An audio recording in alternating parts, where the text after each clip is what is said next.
Hi hello welcome back to my YouTube channel Gem Talkies. അപ്പം ഇന്നലത്തെ ഒരു ഗംഭീരമായ ഒരു എപ്പിസോഡ്, അതായത് ഈ സീസണിലെ ഒരു നല്ലൊരു എപ്പിസോഡായിട്ടാണ് എനിക്ക് ഫീൽ ചെയ്തത്. ഷാനവാസിന് കൊടുത്ത സീക്രട്ട് ടാസ്ക് ഗംഭീരമാക്കി ഷാനവാസ് ഇത് ചെയ്തിട്ടുണ്ട്, നന്നായിട്ടുണ്ടായിരുന്നു. അതിൻ്റെ ഒരു തുടക്കം എന്ന് പറയുന്നത്, ഇവർക്ക് സ്പോൺസർ ടാസ്ക് ഉണ്ടായിരുന്നു. അതിന് മുന്നേ അതിൻ്റെ ഒരു വായിക്കാൻ വേണ്ടി ഷാനവാസിനെ വിളിക്കുകയും ഷാനവാസിനോട് പറയുകയാണ്, ഒരു സീക്രട്ട് ടാസ്ക് കുളമാക്കിയതിൻ്റെ പേരിൽ ബിഗ് ബോസ് ഒരു സീക്രട്ട് ടാസ്ക് ഷാനവാസിന് തരികയാണ്. സത്യം പറഞ്ഞാൽ ഇന്നലെ ലൈവ് വെയിറ്റ് ചെയ്ത് എന്താണ് ഷാനവാസ് പറയാത്തത്, എന്താണ് ഷാനവാസ് അപ്ലൈൻ എക്സിക്യൂട്ട് ചെയ്യാത്തതെന്ന് ഓർത്തിരിപ്പാണ്. ഫുൾ ടൈം ഇന്നലെ ലൈവ് തന്നെയായിരുന്നു. സത്യം പറഞ്ഞാൽ ഇന്നലത്തെ ലൈവിൻ്റെ ഒരു റേറ്റിംഗ് എന്ന് പറഞ്ഞാൽ മേളിലേക്ക് ആയിരിക്കണം എന്നാണ് എനിക്ക് തോന്നുന്നത്, 100%. അപ്പം ഷാനവാസിനെ സീക്രട്ട് ടാസ്ക് ചെയ്യാൻ വിളിക്കുന്നു. അപ്പം ഒരാളെ ടാർഗറ്റ് ചെയ്യാൻ പറയുന്നു. അപ്പം അതിലെ ടാർഗറ്റ് ചെയ്യുന്നു. ഒരു നൈസ് സെലക്ഷൻ തന്നെയായിരുന്നു. കാരണം ആ ഒരു സന്ദർഭത്തിൽ അവർ അത്രയും മിണ്ടാതിരിക്കുന്ന സന്ദർഭത്തിൽ ആദിലിനെ പേര് പറയുന്നത് നല്ലതായിരുന്നു. പിന്നെ ഒരു 6 പേരെ കൺവിൻസ് ആക്കണം എന്ന് അതിലെ മിഡ് വീക്ക് എവിക്ഷനിൽ നിന്നും പുറത്താക്കണം. ഇറ്റ്സ് എ പ്രാങ്ക് എന്ന് പറഞ്ഞു. എടുത്ത് ചോദിക്കുന്നവരായിരുന്നു, ബിഗ് ബോസ് ഇത് ഫേക്ക് അല്ലേ എന്നെടുത്ത് ചോദിക്കുന്നവരായിരുന്നു. പിന്നെ വേറൊരു കാര്യം എന്ന് വെച്ചാൽ, ഷാനവാസ് ഒരിക്കലും ഒരാൾ പോകുമ്പം കൈ അടിക്കുകയോ അല്ലെങ്കിൽ കൈ കൊടുക്കാതിരിക്കുകയോ ഒന്നും ചെയ്യത്തില്ല. ഷാനവാസ് അതിലൊക്കെ നല്ല പെർഫെക്റ്റായിട്ട് എക്സിക്യൂട്ട് ചെയ്തത് നന്നായിട്ട് ചെയ്തു. അതിനുശേഷം ഉജാലയുടെ ആ ഒരു സ്പോൺസർ ടാസ്കിന് ശേഷം നമ്മളിങ്ങനെ കാത്തിരിക്കുകയാണ്. ഇപ്പോൾ ഷാനവാസ് എല്ലാവരോടും പറയും, എക്സിക്യൂട്ട് ചെയ്യും. പിന്നെ ഷാനവാസ് വിചാരിച്ച ഒരു ക്ലൂ തരുമായിരിക്കും, അല്ലെങ്കിൽ എന്തെങ്കിലും അനൗൺസ് ചെയ്യുമായിരിക്കും, അതിനുശേഷം മതിയെന്ന്. പിന്നെ ഷാനവാസ് ഒരു 10, 15, 20 മിനിറ്റ് കൊണ്ട് ഇതെല്ലാം ശരിയാക്കി. ആദ്യം അക്ബറിനെ കൺവിൻസ് ചെയ്തു. അക്ബറിനോട് മാത്രമാണ് ഇത് ഫേക്കാണെന്ന് പറഞ്ഞത്. പക്ഷേ അക്ബറിൻ്റെ ഒരു ആക്ടിങ് കണ്ടാൽ അക്ബർ ഫേക്കാണെന്ന് മറന്നുപോയി എന്നുള്ളതാണ് എനിക്ക് തോന്നുന്നത്. ഏതായാലും അക്ബർ നന്നായി കൂടെ നിന്ന് കേട്ടോ. അക്ബറിനെ വിളിച്ചതും ഷാനവാസ് നല്ലൊരു ഓപ്ഷനായിരുന്നു. അക്ബർ കൂടെ നിന്നതും ഓപ്ഷനായിരുന്നു. അക്ബർ നെവിനെയും ആര്യനെയും കൺവിൻസ് ചെയ്തു. ആര്യന് ഒട്ടും താല്പര്യമില്ലായിരുന്നു ആദിലയുടെ പേര് പറയാൻ.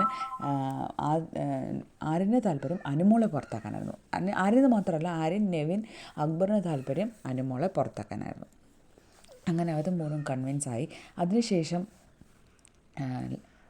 ഷാനവാസ് പോയി ലക്ഷ്മിനെയും സാബുമാനെ കൺവിൻസ് ചെയ്തു. അങ്ങനെ 6 പേര് ടോട്ടൽ വന്നിട്ട് ഇങ്ങനെ പറയുകയും അവസാനത്തെ ആ ഒരു ക്ലിപ്സാണ്. അതായത് അതിൽ കരഞ്ഞുകൊണ്ട് ഇറങ്ങിപ്പോന്നു, അക്ബറിനെ കെട്ടിപ്പിടിച്ച് കരയുന്നു.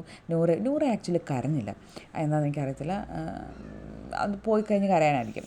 എനിവേ, അതിനുശേഷം ഷാനവാസിന് കൈ കൊടുക്കാൻ പോകുമ്പം ഷാനവാസ് കൈ കൊടുക്കില്ല. അതാണ് ഏറ്റവും, അതായത് നല്ലൊരു സീനെന്ന് പറയുന്നത് അതായിരുന്നു. അപ്പോഴത്തേക്കും ആദിലയുടെ real face, male chauvinist creep എന്നൊക്കെ പറഞ്ഞുകൊണ്ട് പുറത്തിറങ്ങി പോകുന്നുണ്ടായിരുന്നു.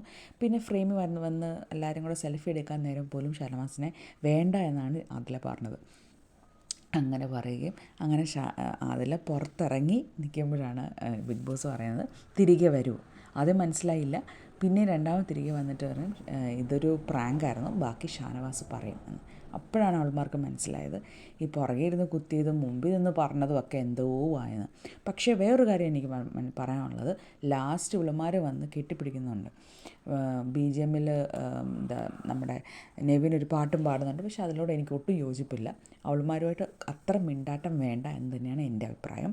അതിപ്പം പ്രേക്ഷകർക്കും അഭിപ്രായം അത് തന്നെയായിരിക്കും. കാരണം അത്രമാത്രം ഷാനവാസിനെ പുറകിൽ നിന്ന് കുത്തുകയും അമ്മായി വിളി, വാഴ അങ്ങനെയൊക്കെ പറയുകയും ചെയ്തവരോട് വീണ്ടും കൂട്ടുകൂടുന്നത് ഷാനവാസിന് നല്ലതല്ല. അവസാനം വന്നൊരു കെട്ടിപ്പിടുത്തമൊക്കെ ഉണ്ട്, ഓക്കെ, കുഴപ്പമില്ല. ആ ഒരു സീൻ എടുത്ത് കെട്ടിപ്പിടിച്ചു, അല്ലാതെ അവരുടെ നിലനിൽപ്പിന് വേണ്ടിയിട്ടാണെന്ന് എനിക്ക് ഫീൽ ചെയ്തു. എനിക്ക് നൂറയോട് ഇച്ചിട്ടെങ്കിലും ഒരു സോഫ്റ്റ് കോർണർ ഉണ്ടായിരുന്നു, അതും പോയി കിട്ടും. അപ്പോൾ ഇങ്ങനെയായിരുന്നു കൊണ്ടുപോയിരുന്നത്. പക്ഷേ അതിന് മുന്നേ ആയിട്ട് അനുമോളോട് നമുക്ക് ലൈവ് ഷാനവാസിനെ കാണാനിരിക്കുമ്പോഴത്തേക്കും ലൈവ് ഫുള്ളി പാട്ട ഗേൾസ് 1, 2, 3 മണിക്കൂറായിട്ട് ആ ഫുഡിൻ്റെ കാര്യത്തെപ്പറ്റി ഭയങ്കരമായിട്ടും വഴക്കിട്ടുകൊണ്ടിരിക്കുവാണ് പുറത്തിറങ്ങിയെന്ന്. എനിവേ, ദ പ്ലാൻ എക്സിക്യൂട്ട് ചെയ്ത വിധം ഷാനവാസിൻ്റെ നല്ലൊരു എക്സിക്യൂഷനായിരുന്നു നടന്നിരുന്നത്. കൊള്ളാമായിരുന്നു, ഗംഭീരമായിരുന്നു. പക്ഷേ അത് അക്സെപ്റ്റ് ചെയ്യാൻ ചില ഫാൻസുകൾക്ക് പറ്റുന്നില്ല. അക്ബർ ചെയ്തിരുന്നു നന്നായിട്ട്, അക്ബർ ചെയ്തില്ല എന്നല്ല, അക്ബർ കൂട്ടും. പക്ഷേ ഷാനവാസ് ഇത് സ്റ്റാർട്ടപ്പ് ചെയ്തില്ല എങ്കിൽ അക്ബറിന് ഒരു റോളില്ല. പക്ഷേ നന്നായിട്ട് ചെയ്തു, എനിവേ നന്നായിട്ട് ചെയ്തു. പിന്നെ വേറൊരു കാര്യം എന്ന് വെച്ചാൽ, അക്ബർ ഈ കാര്യത്തിൽ എനിക്ക് പാവമായിട്ട് തോന്നി. കാരണം മറ്റേ ടാസ്കിൽ ഷാനവാസ് പറഞ്ഞ അക്ബറിനെ ഞാൻ എങ്ങനെ വിശ്വസിക്കും എന്നായിരുന്നു. പക്ഷേ ഇത് അക്ബർ നന്നായിട്ട് കൂടെ നിന്ന് നന്നായിട്ട് ചെയ്തു. ലാസ്റ്റ് ആയപ്പോഴത്തേക്ക് അക്ബർ ഞാൻ പറഞ്ഞ പോലെ അക്ബർ മറന്നു പോയെന്ന് തന്നെ അറിയത്തില്ല ഇത് ഫേക്കാണെന്ന്. അക്ബർ നന്നായിട്ട് അഭിനയിച്ചു, എല്ലാവരും നന്നായിട്ട് അഭിനയിച്ചു.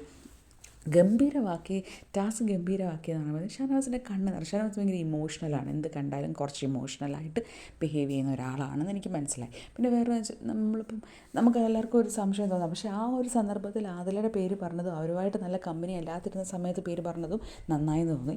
അനീഷിൻ്റെ പേര് പറഞ്ഞാൽ ഇത്രയും ഒരു എഫക്റ്റ് ചിലപ്പോൾ വരണം എന്നില്ല. അതിനുശേഷം അനീഷ് ഷാനവാസിനോട് വഴക്കിടുകയും നീ ചതിയനാണ്, നീ ഫ്രണ്ട്ഷിപ്പിന് വാല്യൂ ചെയ്താലും മൈജി കൊണ്ടോണ്ട് അടപ്പ് വരുന്ന ഭയങ്കര ഒറ്റയ്ക്ക് നിന്ന് സംസാരം പുറത്തോട്ട് നെഗറ്റീവ് ആക്കാൻ വേണ്ടിയിട്ട്. അപ്പം എന്തുകൊണ്ട് അനീഷിനെ എതിർക്കുന്നില്ല, സെലക്ട് ചെയ്തില്ല എന്നുള്ളത് കൃത്യമായിട്ട് ഷാനവാസ് അവിടെ പറയുന്നുണ്ട്. നീ പോയി നിൻ്റെ പണി നോക്കി ചെന്ന് പറഞ്ഞാലോ.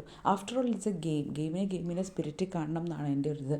അപ്പോൾ അനീഷിനെ സെലക്ട് ചെയ്തില്ല എന്ന് കരുതിയിട്ട് ആ ഒരു ഫ്രണ്ട്ഷിപ്പ് നിർത്താൻ മാത്രമൊന്നുമില്ല. ബിക്കോസ് അത് നിർത്താൻ വേണ്ടി കാത്തിരിക്കുവാണ് അനീഷ്.